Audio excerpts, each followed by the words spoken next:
Suppose you're having these four cells and you want to concatenate the values of these four cells in one single cell, and each of the value should be in new line. Then how will you do that?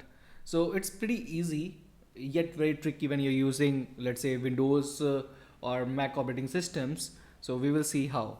So first of all, you have to use the concatenate function and then press enter, and then select the first cell, press comma key, and then we have this char.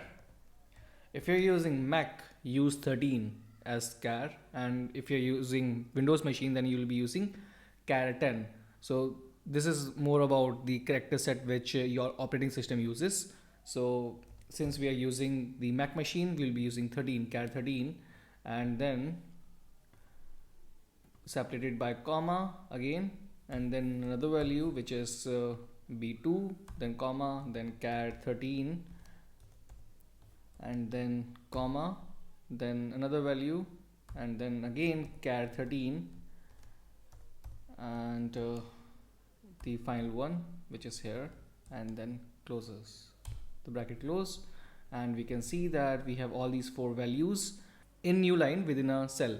So had been the case wherein this would have been a Windows machine, you would have used char 10 over here, but since we are using Mac machine, it won't work here. So as you can see, there is no new line.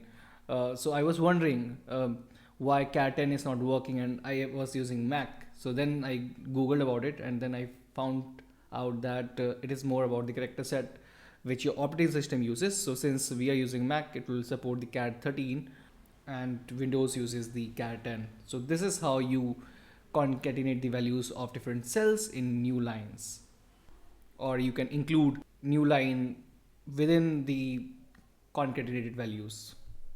Thanks so much for watching this tutorial. If you liked it, please subscribe to our YouTube channel, and if you didn't, then leave a comment so that we can improve it further. Do watch these suggested tutorials to learn even more, and do let us know what you want to learn on Being Skilled.